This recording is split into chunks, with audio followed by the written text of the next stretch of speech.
احد کا میدان دھول، خون اور تلواروں کی جھنکار سے گونج رہا تھا۔ ایک وقت ایسا آیا جب صفیں بکھر گئیں، کچھ لوگ پیچھے ہٹ گئے اور دشمن تیزی سے آگے بڑھنے لگا۔ اس نازک لمحے میں رسول اللہ صلی اللہ علیہ وسلم خطرے میں تھے۔ اسی میدان میں ایک عورت بھی موجود تھی، نصیبہ بنت کعب رضی اللہ عنہا، جنہیں امی عمارہ کہا جاتا تھا۔ وہ ابتدا میں زخمیوں کو پانی پلا رہی تھیں، مگر جیسے ہی انہوں نے دیکھا کہ دشمن نبی کریم صلی اللہ علیہ وسلم کی طرف بڑھ رہا ہے، انہوں نے ایک لمحہ بھی ضائع نہ کیا۔ انہوں نے پانی کا مشکیزہ زمین پر رکھ دیا، تلوار اٹھائی، ڈھال سنبھالی اور سیدھی رسول اللہ صلی اللہ علیہ وسلم کے سامنے کھڑی ہو گئیں۔ اب وہ صرف ایک عورت نہیں تھیں، وہ ایک دیوار بن چکی تھیں۔ دشمن کے وار آتے اور وہ اپنے جسم پر سہ لیتی، تیر چلتے اور وہ خود کو آگے کر دیتی، تلواریں چلتی رہیں اور وہ ڈٹی رہیں۔ ان کے جسم پر زخموں کی بارش ہو رہی تھی، مگر قدم پیچھے نہ ہٹے۔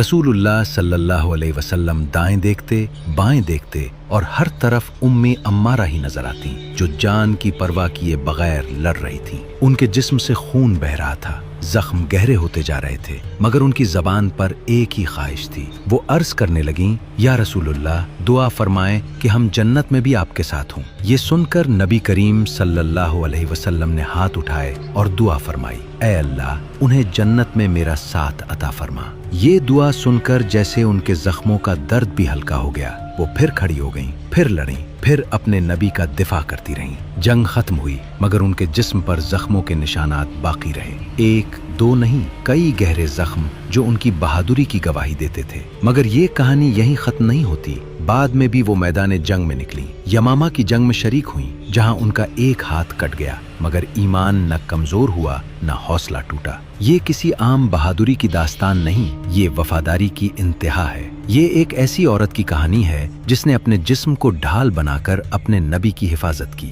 یہ ہمیں سکھاتی ہے کہ محبت صرف الفاظ سے نہیں ہوتی، کبھی کبھی وہ زخموں میں لکھی جاتی ہے، قربانی میں نظر آتی ہے اور تاریخ میں ہمیشہ کے لیے زندہ رہتی ہے۔